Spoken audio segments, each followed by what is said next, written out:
ছাত্ৰ-ছাত্ৰীসকল মই মৌচুমী তোমালোক সকলোকে জনাক মৌচুমী ইকো ক্লাছলৈ স্বাগতম জনাইছোঁ। আজিৰ ভিডিঅ'টোত আলোচনা কৰিবলৈ লৈছোঁ BA second semester economics major Dibrugarh ইউনিভাৰ্চিটিৰ মেক্ৰ' ইকনমিক্সৰ ইউনিট নম্বৰ 3 এটা কনচেপ্ট লৈছোঁ। আজিৰ কনচেপ্টটোত আমি ইনভেষ্টমেণ্ট ফাংচনৰ বিষয়ে আলোচনা কৰিম। ইনভেষ্টমেণ্ট ফাংচনৰ লগত কেইবাটাও কনচেপ্ট আমাৰ জড়িত হ'ব বা তোমালোকে এইটো ছেমিষ্টাৰত পঢ়িব লাগিব।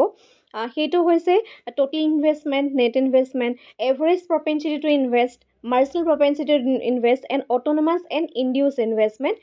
Autonomous induced investment with diagram আমি আলোচনা কৰিম আৰু এই টপিকটোৰ যেটো ইংৰাজী মাধ্যম হ'ব আমাৰ সাবস্ক্ৰিপশ্যন কোৰ্সৰ ভিতৰতে প্ৰভাইড কৰা হ'ব। যদি কোৰ্সত জয়েন হ'ব বিচাৰিছা স্ক্ৰীনত যোনটো হোৱাটছআপ নাম্বাৰ দিয়া আছে তাত তোমালোকে কন্টেক্ট কৰিব পাৰিবা।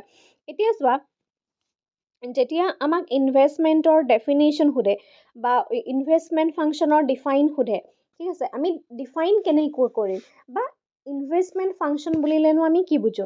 এতিয়া ইনভেষ্টমেণ্ট হৈছে বিনিয়োগ, হয়নে নহয়? কিন্তু কেইঞ্চৰ দৃষ্টিভংগীৰে যদি ইনভেষ্টমেণ্টক চোৱা হয়, কেইঞ্চে অকল বৃত্তীয় বিনিয়োগকে, কেইঞ্চৰ মতে যিটো বিত্তীয় বিনিয়োগ, ঠিক আছে, য'ত অনলি মানে টকা পইচাৰ যিটো লেনদেন হৈ থাকে, য'ত শ্বেয়াৰ, ষ্টক, মজুত পত্ৰ এই বস্তুখিনি থাকে, সেই বিনিয়োগটোকে নুবুজায়, ঠিক আছে। বৰঞ্চ তেওঁৰ দৃষ্টিকোণৰ পৰা বিনিয়োগ বুলিলে প্ৰকৃত বিনিয়োগক বুজা যায়, অৰ্থাৎ যি বিনিয়োগৰ জৰিয়তে উৎপাদন বৃদ্ধি পায় আৰু নতুন নিয়োগৰ সৃষ্টি হয় তাকেই প্ৰকৃত বিনিয়োগ বুলি কোৱা হয়।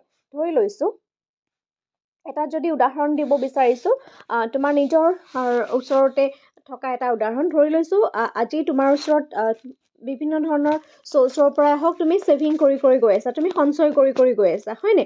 গতিকে এই যে তুমি সঞ্চয় কৰিছা, সঞ্চয় কৰি পেলাই ধৰি লৈছোঁ এতিয়া হওক বা আজিৰ পৰা 2 বছৰৰ পিছতেই হওক বা যেতিয়াই নহওক তোমাৰ ওচৰত ধৰি লৈছোঁ 5 লাখ টকা এটা হৈ গ'ল, 5 লাখ টকা এটা তোমাৰ ওচৰত জমা হৈ গ'ল। সেই 5 লাখ টকাটো তুমি কি কৰিব পাৰিবা? শ্বেয়াৰ মাৰ্কেটত লগাব পাৰিবা, মজুত পত্ৰ বা সেইখিনি যিখিনি বিত্তীয় লেনদেনৰ দিশত। গতিকে সেইটো ইনভেষ্টমেণ্টৰ কথা কোৱা নাই।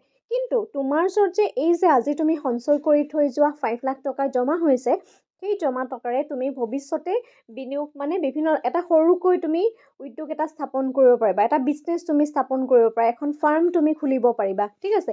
গতিকে যেতিয়া তুমি সেই ফাৰ্মখন খুলিবা, সেই ফাৰ্মখনততো তুমি অবভিয়াছলি হয়তো তুমি কিবা এটা বস্তুটো প্ৰডাকশ্যন কৰিবা, হয়নে নহয়? সেই বস্তুখিনি যেতিয়া তুমি প্ৰডাকশ্যন কৰিবা তাৰ পৰা কি হ'ব? উৎপাদন হ'ব। আৰু সেই 5 লাখ টকাৰ সেই বিজনেছটো কৰিবলৈ যাওঁতে অকল তুমি নিজে উৎপাদন কৰা নহয়, তুমি অন্য 3-4জন মানুহকো তাক তুমি নিয়োগ কৰিব পাৰিবা, বুজি পাইছা? গতিকে এনেধৰণৰ যিটো মানে পৰিস্থিতি, সেই পৰিস্থিতিটোত আমি বিনিয়োগৰ যোনটো ডেফিনেশ্যন হয় সেই বিনিয়োগৰ ডেফিনেশ্যনটো দিব পাৰোঁ, ঠিক আছে। আৰু ইকনমিক্সৰ যিখিনি কনচেপ্ট হয় সেই কনচেপ্টবিলাক সদায় কি হয় আমাৰ দৈনন্দিন জীৱনত আমাৰ লগত থাকে, আমি সদায় দেখি পাওঁ, কিন্তু বস্তুখিনি মুখস্থ কৰাতকৈ প্ৰেক্টিকেল যেতিয়া তোমালোকে এক্সাম্পলবিলাক ল'বা বা বুজি পাবা তেতিয়া ইয়াত মুখস্থ কৰাৰ কোনো কথা নাই, কেতিয়াও নাপাহৰা, ঠিক আছে। লাইন বাই লাইন মুখস্থ কৰাটোৱে ইকনমিক্সৰ কোনো ধৰণৰ এটা ভাল নিয়ম নহয়। মুখস্থ কৰিবলগীয়াও পেপাৰ নিশ্চয় আছে, ইণ্ডিয়ান ইকনমি ডাটাবেছ, পিছত তোমালোকে সেইখিনি পাবা য'ত তোমালোকে মনত ৰাখিব লাগিব, ঠিক আছে। কিন্তু এই কনচেপ্টবিলাক তোমালোকে বুজি যাব লাগিব, ঠিক আছে। গতিকে যি বিনিয়োগৰ জৰিয়তে উৎপাদন বৃদ্ধি পায় আৰু নতুন নিয়োগৰ সৃষ্টি হয় তাকে প্ৰকৃত বিনিয়োগ বুলি কোৱা হয়। অন্যহাতে অংশপত্ৰ, মজুত পত্ৰ, চুক্তিপত্ৰ ইত্যাদি ক্ৰয়ৰ বাবে যি বিনিয়োগ হয় সেয়া হৈছে বিত্তীয় বিনিয়োগ, যোনটো কেইঞ্চে কৈছে যে বিত্তীয় বিনিয়োগে প্ৰকৃত বিনিয়োগটোক নুবুজায়, মানে বিত্তীয় বিনিয়োগটোৱে প্ৰকৃত যিটো বিনিয়োগ হ'ব সেইটো নিবিচাৰে, ঠিক আছে। অন্যহাতে যি বিনিয়োগে অতিৰিক্ত মূলধন সম্পদ যেনে নতুন যন্ত্ৰপাতি, নতুন কাৰখানা, ঘৰ, পথ, দলং ইত্যাদিৰ সৃষ্টি কৰে তাকে প্ৰকৃত বিনিয়োগ বুলি কোৱা হয়। এই যে 5 লাখ টকাটো ল'লা, তুমি প্ৰথমতে এখন ফাৰ্ম খুলিলা, সেই ফাৰ্মখনৰ কাৰণে তুমি এটা ঘৰ বনালা, যন্ত্ৰপাতি ল'লা, তাৰ পৰা তুমি বস্তু উৎপাদন কৰিলা, বস্তু উৎপাদন কৰাৰ লগে লগে তোমাৰ হাতলৈ আকৌ এডিশ্যনেল এমাউণ্ট অতিৰিক্ত মূলধন আহিলে, হয়নে? যাৰ জৰিয়তে তুমি 5 লাখ টকাৰ বিজনেছটো ষ্টাৰ্ট কৰি শেষত তুমি কোটি টকালৈকে তাক লৈ যাব পাৰিবা, বুজি পালা? গতিকে এইবিলাককে কোৱা হয় বিত্তীয় বিনিয়োগ, প্ৰকৃত বিনিয়োগ, যোনটো কেইঞ্চে কৈছিলে। সেই বিনিয়োগটোহে আচলতে অৰ্থনীতিত প্ৰকৃত বিনিয়োগ হয়। তাৰপিছতে যেতিয়া আমি বিনিয়োগৰ প্ৰকাৰ আলোচনা কৰিবলৈ যাওঁ, বিনিয়োগৰ প্ৰকাৰটো আমি মুঠ বিনিয়োগ আৰু নিৰ্গুণ বিনিয়োগ, ঠিক আছে। আজি জাষ্ট আমি ইয়াৰ ডেফিনেশ্যনকেইটা আলোচনা কৰিম আৰু উইথ ফৰ্মুলা, আৰু লগতে পৰীক্ষাৰ পইণ্ট অফ ভিউৰ পৰা যদি আমি চাওঁ তেতিয়াহ'লে মুঠ বিনিয়োগ আৰু নিৰ্গুণ বিনিয়োগৰ যোনটো পাৰ্থক্য, সেই পাৰ্থক্যটো আহে আমাৰ যিখিনি আমাৰ কোৰ্চৰ ভিতৰত জড়িত হৈছে তোমালোকে নিশ্চয় পাৰিছা, পাৰ্থক্যখিনি অলৰেডি কৰোৱা হৈছে। গতিকে পাৰ্থক্যখিনিও কিন্তু পৰীক্ষাত আহে দেই, এইটো স্কিপ তোমালোকে নকৰিবা। এতিয়া চোৱা, মুঠ বিনিয়োগ কি? মুঠ বিনিয়োগ হৈছে এক নিৰ্দিষ্ট সময়ছোৱাত নতুন স্থিৰ মূলধন সামগ্ৰী যেনে কল কাৰখানা, যন্ত্ৰপাতি, ঘৰ, কেঁচা সামগ্ৰী, ভোগদ্ৰব্য, মজুত ইত্যাদিৰ ওপৰত হোৱা ব্যয়ৰ প্ৰভাৱ। আৰু এই মুঠ বিনিয়োগত মজুত মূলধনৰ উৎপাদন ক্ষমতা অটুট ৰাখিবলৈ ব্যৱহাৰ হোৱা যিখিনি পুনৰ স্থাপনৰ বিনিয়োগ আৰু নিৰ্গুণ বিনিয়োগ, এই দুইটা বৰ কিন্তু তাত অন্তৰ্ভুক্ত হৈ থাকে। ধৰি লৈছোঁ আজি যে আকৌ কৈছোঁ 5 লাখ টকালৈকে গৈছোঁ, 5 লাখ টকা দি তুমি এটা বিজনেছ ষ্টাৰ্ট কৰিছা, ঠিক আছে। তো এই যে তুমি বিজনেছটো ষ্টাৰ্ট কৰিছা, সেই বিজনেছটো ষ্টাৰ্ট কৰিবলৈ যাওঁতে তুমি যে মেচিনখিনি কিনিলা, ঠিক আছে। এনেকুৱা নহয় যে মেচিনখিনি কেতিয়াবা বেয়া নহ'ব, বিভিন্ন কাৰণত মেচিন বেয়া হ'ব পাৰে। আমাৰ যিখিনি কেঁচা সামগ্ৰী আছে সেইখিনিও কেতিয়াবা অৱক্ষয় হ'ব পাৰে, ঠিক আছে। তুমি বনাই লোৱা ঘৰটোও কেতিয়াবা বেয়া হ'ব পাৰে, তাৰ মেৰামতি কৰিবলগীয়া হ'ব পাৰে। ডেট মিনছ তাক পুনৰ সংস্থাপনৰ কাৰণে, পুনৰ সংস্থাপন তাত আৰু নিৰ্গুণ বিনিয়োগ, এই দুয়োটা যেতিয়া আমি তাক লগাই দিম, দুয়োটাক লগাইহে আমি মুঠ বিনিয়োগটো পাম। আৰু মুঠ বিনিয়োগ মানে তুমি টোটেল কিমান ইনভেষ্ট কৰিছা বিজনেছটোত, ঠিক আছে। গতিকে মুঠ বিনিয়োগটো হৈছে কি হ'ব, যে নতুন স্থিৰ মূলধন যিটো আমি ফিক্সকৈ প্ৰথমতে লওঁ, স্থিৰ মূলধন যেনেকৈ কল কাৰখানা, যন্ত্ৰপাতি, কেঁচা সামগ্ৰী, ভোগদ্ৰব্য, মজুত বৃদ্ধি ইত্যাদিৰ বাবে হোৱা যিটো ব্যয়, কিন্তু এই ফিক্স দ্ৰব্যবিলাকক আমি সময়ে সময়ে তাক পুনৰ সংস্থাপন কৰিবলগীয়া হয়। আৰু সেইকাৰণে যেতিয়া তাক তুমি মুঠ বিনিয়োগত অন্তৰ্ভুক্ত কৰিবা, মুঠ বিনিয়োগত কিন্তু পুনৰ সংস্থাপনৰ ব্যয়টো অন্তৰ্ভুক্ত হৈ থাকিব। অৰ্থাৎ মুঠ বিনিয়োগ হৈছে নিৰ্গুণ বিনিয়োগ আৰু যিটো পুনৰ সংস্থাপনৰ বিনিয়োগ, সেই দুটাৰ কি হ'ব, যোগফল হৈ যাব, ঠিক আছে। গতিকে ডেফিনেশ্যনটো চাই থবা। নেক্সট আছে নিৰ্গুণ বিনিয়োগ। মুঠ বিনিয়োগৰ পৰা পুনৰ সংস্থাপনৰ বিনিয়োগ যেতিয়া আমি বিয়োগ কৰিলে নিৰ্গুণ বিনিয়োগ পোৱা যায়। আৰু নিৰ্গুণ বিনিয়োগে নতুন মূলধনৰ সম্পদ যেনেকৈ যন্ত্ৰপাতি, আহিলা, ঘৰ, কল কাৰখানা, নতুন ঋণপত্ৰ আৰু চুক্তিপত্ৰ ইত্যাদি ক্ৰয় কৰাটো বুজায়। গতিকে নিৰ্গুণ বিনিয়োগটো কি হ'ব, যেতিয়া তুমি তোমাৰ গ্ৰছ যিটো ইনভেষ্টমেণ্ট থাকিব, মুঠ বিনিয়োগ থাকিব, সেই মুঠ বিনিয়োগৰ পৰা তুমি যে পুনৰ সংস্থাপন কৰিছা, সেই পুনৰ সংস্থাপনৰ ব্যয়টো বা অৱক্ষয় বুলি আমি যাক কওঁ, সেই অৱক্ষয়টো মাইনাছ কৰি দিলে আমি নিৰ্গুণ বিনিয়োগটো পাওঁ। গতিকে ইয়াৰ কেইটামান কণ্ডিশ্যন আছে, এই কণ্ডিশ্যনকেইটা তোমালোকে 1 মাৰ্কৰ কাৰণে চাই থবা, ইম্পৰ্টেণ্ট হয়। উপৰোক্ত যিটো সম্পৰ্ক, সেই সম্পৰ্কটোৰ পৰা ইয়াত 3টা অনুসিদ্ধান্তত আমি উপনীত হ'ব পাৰোঁ। প্ৰথম কথা, যদিহে গ্ৰছ ইনভেষ্টমেণ্ট, এইটো বুজে গ্ৰছ ইনভেষ্টমেণ্টটো তোমাৰ যিটো আমাৰ ৰিপ্লেচমেণ্ট বা আমাৰ অৱক্ষয় হয়নে, সেই অৱক্ষয়তকৈ ডাঙৰ হয়, অৰ্থাৎ ধনাত্মক হয়। INটো যেতিয়া ধনাত্মক হয়, এনে অৱস্থাত অৰ্থনীতিৰ মুঠ মজুত বৃদ্ধি হয়, ঠিক আছে। মুঠ মজুত কেতিয়া বৃদ্ধি হ'ব, যেতিয়া তোমাৰ gross investment is greater than IR, ঠিক আছে, আৰু IN ইজ গ্ৰেটাৰ দেন 0। গতিকে এইটো যেতিয়া পজিটিভত থাকিব, নিৰ্গুণ ইনভেষ্টমেণ্টটো, তেতিয়া অৰ্থনীতিৰ মজুত মূলধনৰ পৰিমাণটো বৃদ্ধি হ'ব।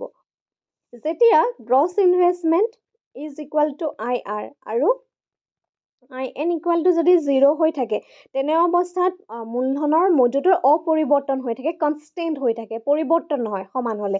থাৰ্ড ইকুৱেশ্যনটোত কিন্তু মজুত মূলধন হ্ৰাস হ'ব, যদিহে তোমাৰ গ্ৰছ ইনভেষ্টমেণ্টটো লেছ হৈছে। তোমাৰ গ্ৰছ ইনভেষ্টমেণ্ট কি হ'ব, লেছ হ'ব, যিটো ৰিপ্লেচমেণ্টৰ বা পুনৰ সংস্থাপনতকৈ, তেতিয়াহ'লে আৰু IN ইজ লেছ দেন 0, অৰ্থাৎ ঋণাত্মক যেতিয়া হ'ব, তেনে অৱস্থাত মজুত মূলধন হ্ৰাস হয়। এই কণ্ডিশ্যনকেইটা তোমালোকে চাই থবা, 1 মাৰ্কৰ কুৱেশ্যনত কেতিয়াবা সুধি যদি দিয়ে, তেতিয়া ইম্পৰ্টেণ্ট হয়, ঠিক আছে। তাৰপিছতে আহিলোঁ অভিপ্ৰেত বিনিয়োগ আৰু স্বতন্ত্ৰ বিনিয়োগলৈ, যাক আমি ইনডিউচ ইনভেষ্টমেণ্ট বুলি কওঁ, অভিপ্ৰেত বিনিয়োগ। গতিকে এই কনচেপ্টকেইটা যেতিয়া সোধে, যদিহে তোমালোকক বিশেষকৈ ডিফাৰেঞ্চটো ইম্পৰ্টেণ্ট হয়, অট'নমাছ ইনভেষ্টমেণ্ট, ইনডিউচ ইনভেষ্টমেণ্টৰ ডিফাৰেঞ্চটো ইম্পৰ্টেণ্ট। আজিৰ ভিডিঅ'টো ডিফাৰেঞ্চ আলোচনা কৰা হোৱা নাই, কিন্তু এই কনচেপ্টটোতে বহুতখিনি ডিফাৰেঞ্চ তোমালোকে দেখিবলৈ পাবা, আৰু অলৰেডি আমি ডিফাৰেঞ্চৰ ওপৰত ভিডিঅ' বনোৱা আছে, চাবা সেইখিনি। যি বিনিয়োগে মুনাফাৰ হাৰ আৰু আয়ৰ পৰিৱৰ্তনৰ দ্বাৰা প্ৰভাৱিত হয়, তেনে বিনিয়োগক অভিপ্ৰেত বিনিয়োগ বুলি কোৱা হয়। আয় বৃদ্ধি হ'লে অভিপ্ৰেত বিনিয়োগ বৃদ্ধি হয়, আৰু আয় হ্ৰাস হোৱাৰ লগে লগে অভিপ্ৰেত বিনিয়োগ হ্ৰাস পায়। আৰু এনেধৰণৰ বিনিয়োগ হৈছে আয় ফলন, যাক সাংকেতিকভাৱে it is a function of income. ইনকামৰ ফাংচন বুলি কিয় হয়? কাৰণ এই বিনিয়োগটো সম্পূৰ্ণৰূপে ব্যক্তিজনৰ আয়ৰ ওপৰত নিৰ্ভৰ কৰে। আয় যিমানেই বাঢ়িব সিমানেই অভিপ্ৰেত বিনিয়োগ বাঢ়িব, আয় যিমানে হ্ৰাস হ'ব সিমানেই অভিপ্ৰেত বিনিয়োগ হ্ৰাস হ'ব। গতিকে এটা পজিটিভ ৰিলেশ্যনশ্বিপ আমি ইয়াত দেখিবলৈ পাইছোঁ।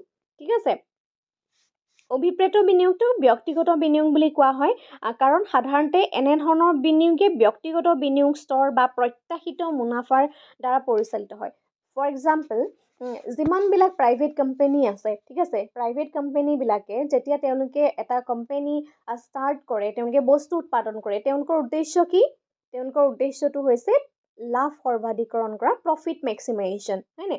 গতিকে লাভ সৰ্বাধিকৰণ কৰিবলৈ হ'লে সেই ইণ্ডাষ্ট্ৰিটোৱে তেওঁলোকৰ যিমানেই লাভ, এডিশ্যনেল লাভ হৈ থাকিব, সিমানেই সিহঁতৰ ইনকাম বাঢ়িব, হয়নে? আৰু সিমানেই সিহঁতি ভৱিষ্যতে আৰু ইনভেষ্ট কৰি গৈ থাকিব।